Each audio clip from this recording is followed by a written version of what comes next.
Sampai kapan pandemi ini berakhir? Ada yang mengatakan bulan Juni Indonesia sudah mengalami penurunan kurva penderita COVID-19.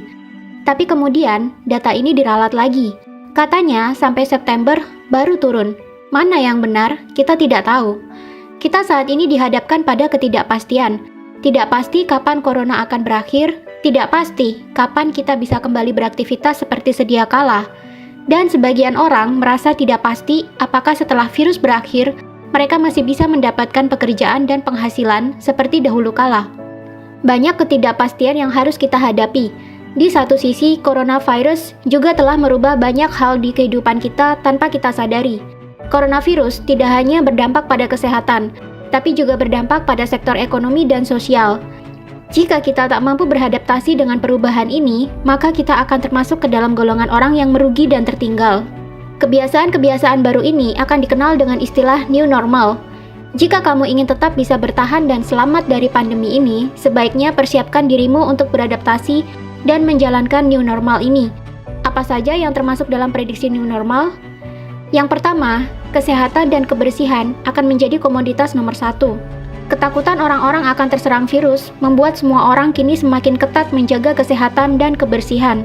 Jika kita keluar rumah sekarang, akan banyak kita temui wastafel dadakan di mana-mana.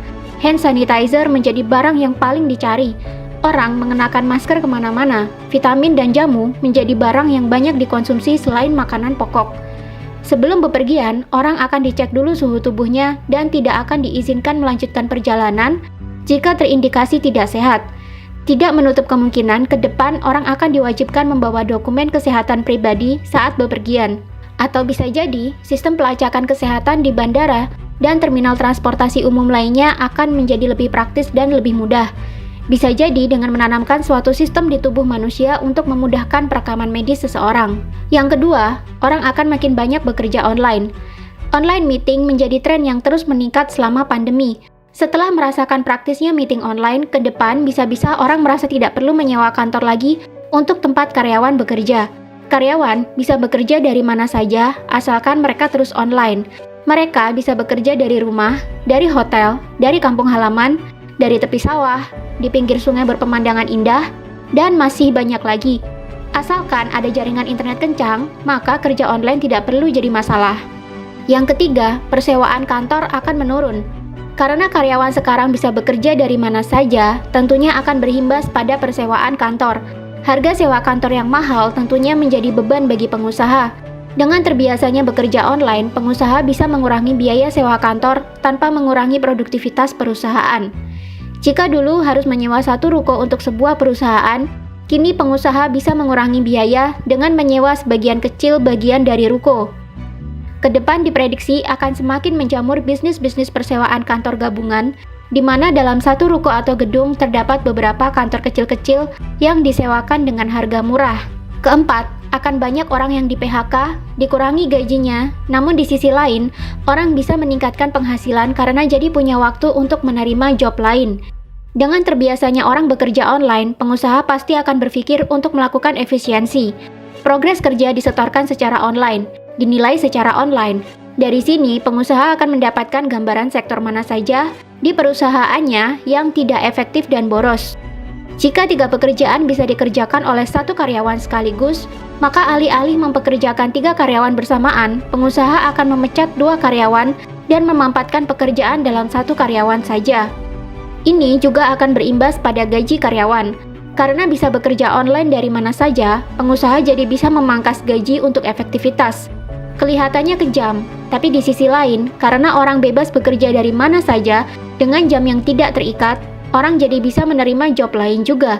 Maka tak heran, setelah pandemi kita akan menemui orang yang bisa bekerja di 2-3 perusahaan sekaligus.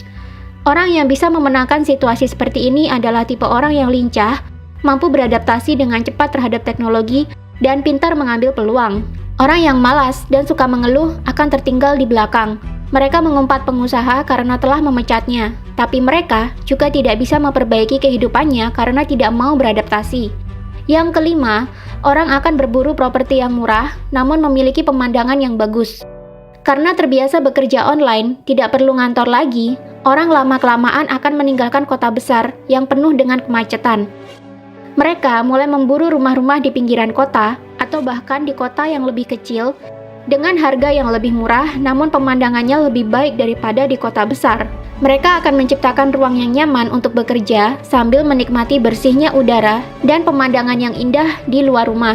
Yang keenam, belanja online akan menggeser kebutuhan belanja di mall atau supermarket. Selama pandemi, kita benar-benar dipaksa melakukan apapun dengan serba online.